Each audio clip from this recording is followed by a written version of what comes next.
kayo siya magpo-compete? Baka makilaban. May I request Direk and Sir Oliver to join Angela? Sir Direk Andrew is the creative director and pageant director of Miss Universe Philippines Tacloban. And our official makeup artist and hairstylist si Sir Donver. Ayan. 2 years na, di ba, Sir? Direct. Ayan. So, we're gonna open agad yung Q&A kasi alam namin yung time natin ay madaming mga events. So, let's start. Sinong mauna? Sir Rolly Berioso from OPMB Worldwide. Ayun na, okay na yan. Hello. Good evening. By the way, I'm Molly for OPM Worldwide. Hi, Angela.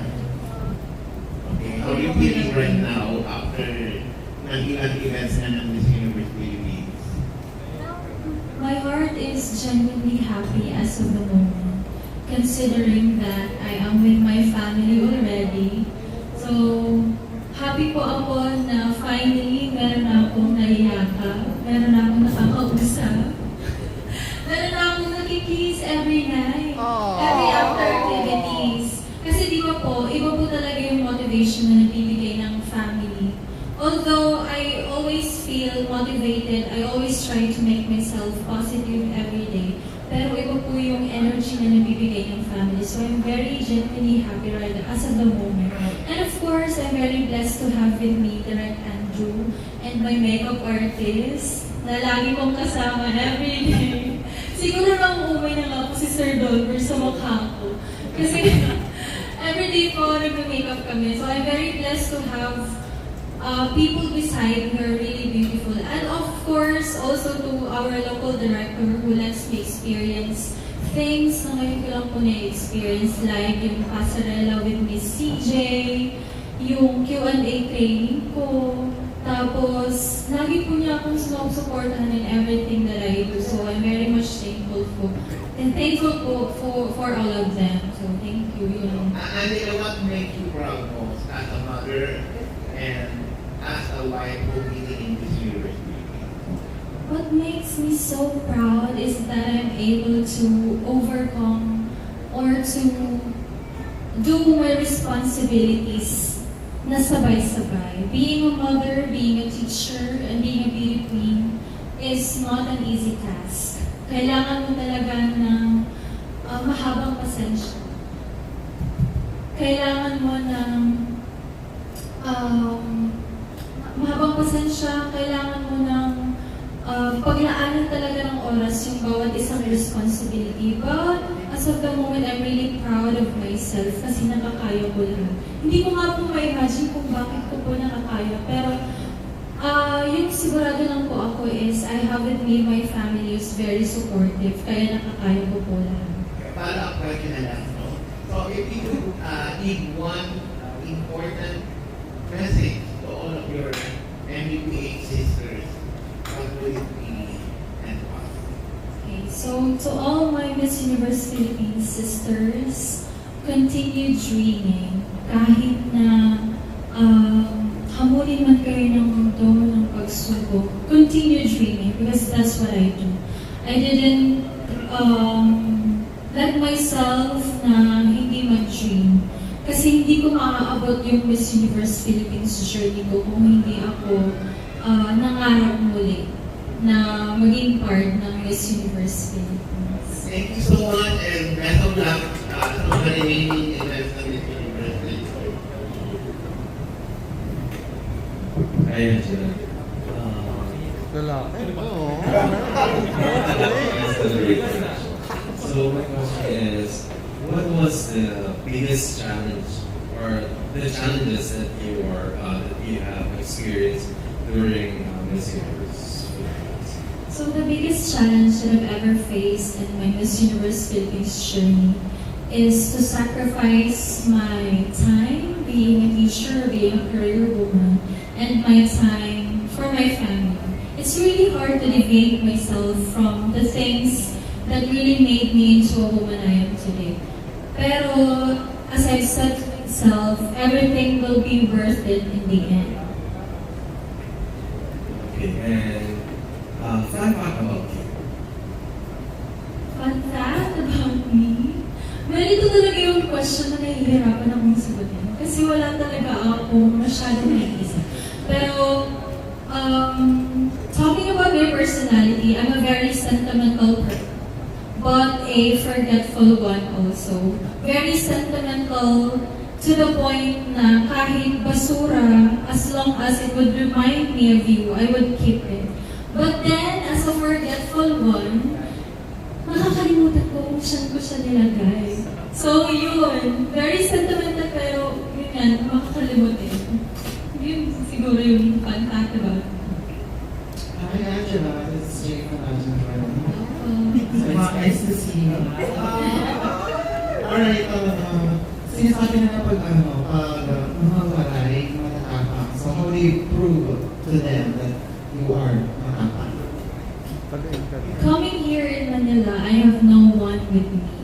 So I think that's one biggest step that I did na masasabi ko na matatapang ang mga waray.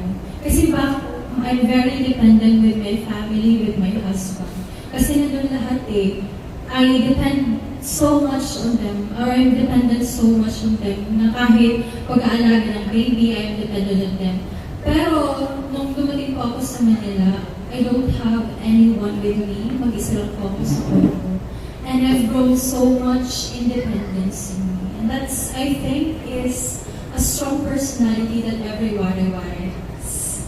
Alright, follow-up question. Now that the preliminary competition is fast approaching, so what are you preparing for? And we all know that yung ating reigning best in national costume is from Tacloban. So what can we expect from your national costume this year?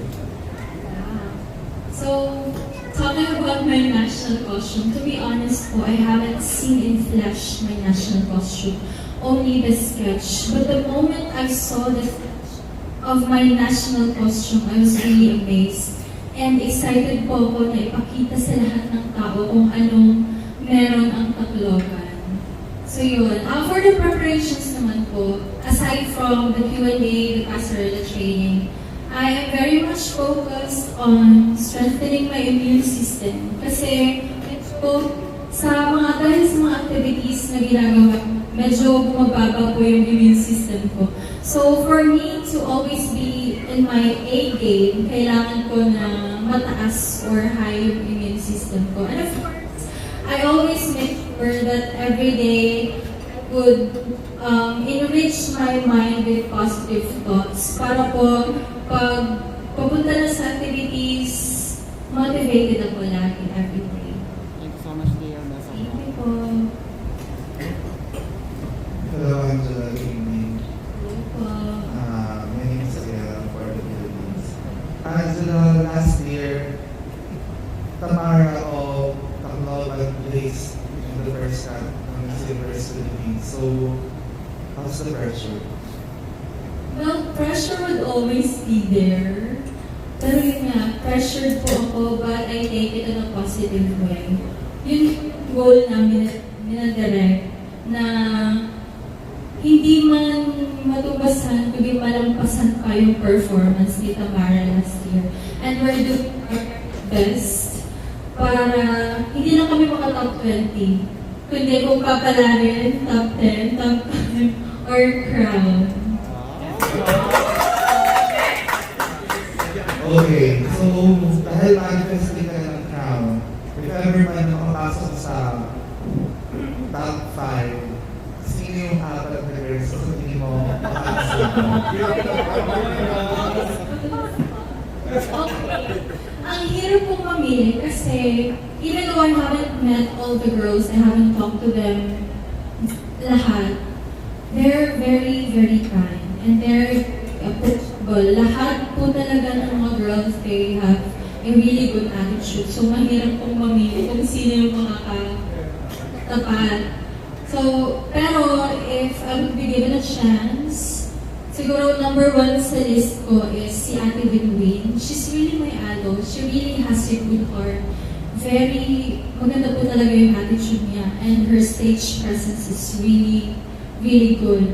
It's really strong. The next one is my fellow waray-waray, Miss Chelsea Fernandez. She also has a good heart. Lagi kaming nag-uusap, nagchichikahan, nagbabardagulan, backstage.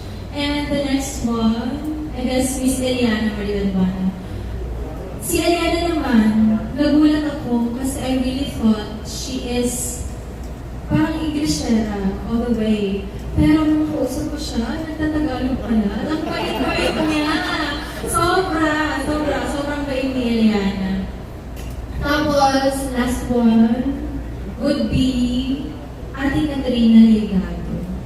Yes, Ate Kat is also kind-hearted. Sobrang bait. Sobrang down to earth. So, pag nakakausap ko siya, parang hindi, yung veteran yung kausap ko, parang ganun na, mga ano lang. Low-key lang siya. So, yun. Well, pang isa. Ang isa lang. Sino nga? Tapos is of course, si Miss Atisa Manalo. Idol ko yun eh. At napakabait rin ni Miss Atisa Manalo. So, yun. Tapos isa lang. Okay. So, nasa top 5 tayo. Last question na to. So, why should you be our next Miss Universe Philippines 2025? Ulit. Ganun. Ulit. Of course. 1, 2, 3. Ulitin ko daw. Stand up daw may nag-record ko sa likod ko. Wait lang, i-adjust ko lang yung ano. Wait lang. Okay. Okay naman siya. Okay. So, nasa top 6 na. And you're one of them. The final question is, why should you be our next Miss Universe Philippines 2025? I should be the next Miss Universe Philippines 2025 because I am a woman of purpose. I came here not only to showcase the beauty and the grace of every Taclobano na Sumarnon, but because I have a purpose, and that purpose is to be a voice of every educators who are currently experiencing the educational crisis in the Philippines. And I wanted to be the voice of every mothers. I wanted to be an inspiration to every mothers to continue dreaming even after motherhood. Because, you know, life will not stop when responsibilities begin. In fact, it's where purpose really starts. Thank you. Perfect. Thank you so much, Bella. Oo, ngayon pala itong pinagmamastan kung sino kamukha mo. Kamukha mo pala si Zendaya. Kamukha mo. Charita. When Emily. Pero Zendaya nakita ko eh. Oo. Unahin mo natin yung mga kung sino supporta ng mga taga-Tacloban. The government, the Tacloban people. Okay naman po. They're very supportive of me, especially my local director. But to be honest, si Timo, yun nga po, yung Timo party list, siya po talaga yung malaking nagbigay ng support sa amin. Na because of them, my national costume and my preliminary out was in the flesh.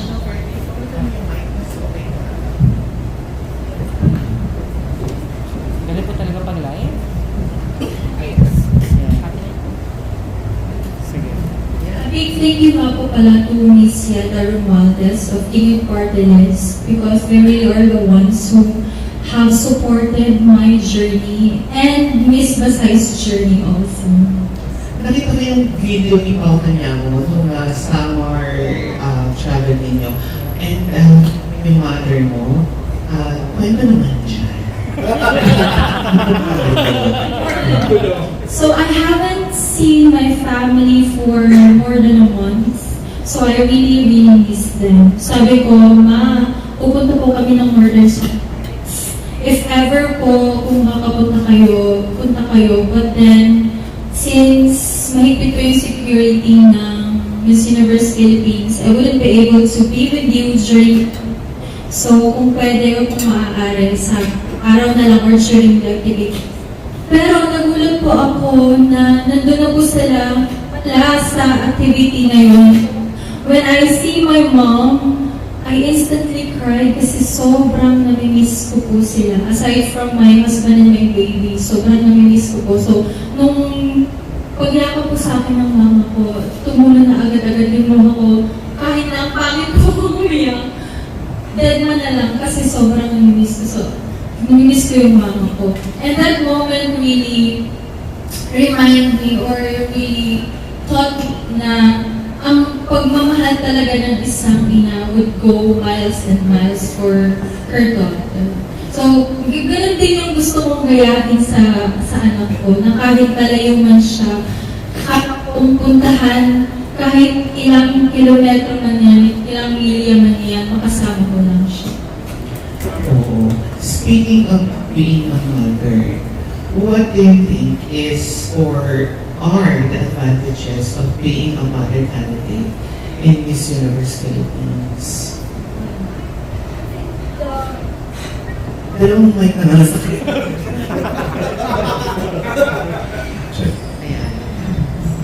I think the biggest advantage of being a mother and a mom, and a teacher as well, is the experiences that I have.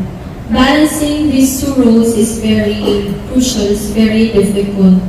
As a teacher po ako sa umaga, nanay sa gabi. So those experiences have really honed me into a woman na very strong, very resilient, and very purposeful. And that's, I think, the ability or the qualities na dapat meron ng isang beauty queen, especially because of the hectic schedules or the busy activities na meron ng Miss Universe Philippines. Kumbaga, yung pagiging teacher at nanay ko, yun yung naging training ground ko for me to be able to carry out all the activities of the Miss Universe Philippines. Ilan taon ka na, Albert? I'm 25 po. Yes. Thank you so much. Ang mahal ka rin sa Brian. Hi, Angela. So nice to see you. Yes. My group mate. My group mate. So, my question is to Direk.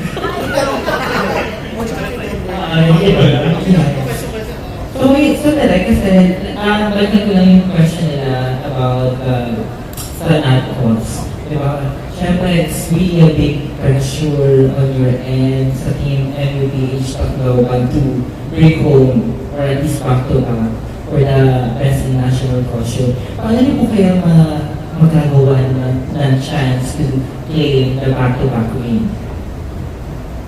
I think siguro with the theme of Miss Universe Philippines this year na mythical creatures, nag-adhere naman kami together with our designer. Tapos, nag-whole session with the team kung ano po talaga ang within the community or within the base of Tacloban and Leyte na particular na mythical creature. So, siguro, since sabi nga ng Miss Universe Philippines organization na danceable dapat yung costume, feeling ko, makakasayo naman si Angela. Pero, may pa-surprise po yung costume. So, naghalong kami last year, siguro this year, another exciting creature po makikita ninyo. Hindi siya diwata or Diyos or anything about being beautiful. This time, beautiful and not so beautiful. Yes po. Nasa Visayan, ano po siya, region. Yes. Bawal ka sa Pero ayan na. Kasi hindi po namin nakikita po yung costume kasi nakikita po lang po namin siya after whole week. Pero of course, may ano na, may concept na. Apo. Same designer book. Same designer po, Charlotte Rodriguez.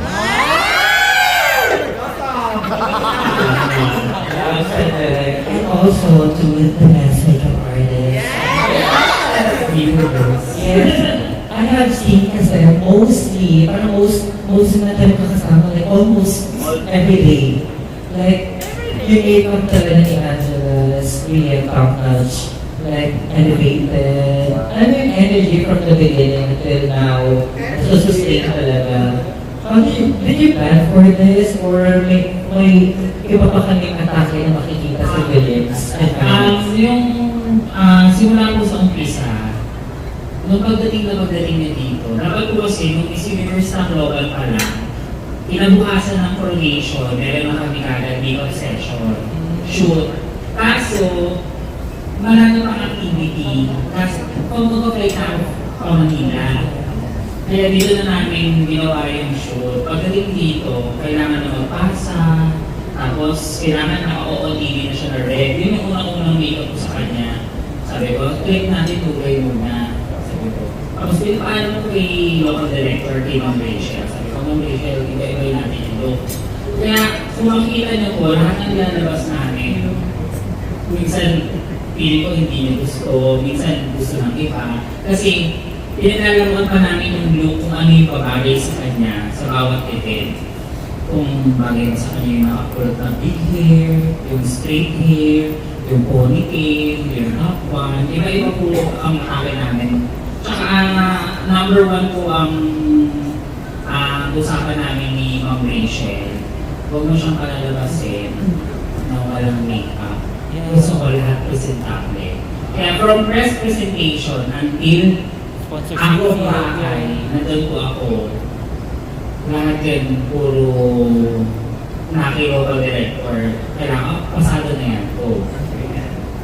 Kaya yung look na for, yung look na for pre-event coronation, may nakuha na kami kasi ilang po ako yung nagdidesisyon. Nandito po yung partner ko si Andrew Hardy. Siya din po kasi yung isa sa mga, wag kay Angela to. Bawal kay Angela yan. Sabi niya, wag mong gagamitan namin team na eyeshadow. Kailangan ganito, kailangan ganyan. Kasi kung ako lang po kasi ang mag-iisip, parang hirap. Kung madami po kami nag-iisip, mas okay na mabuhay yung talagang perfect look niya.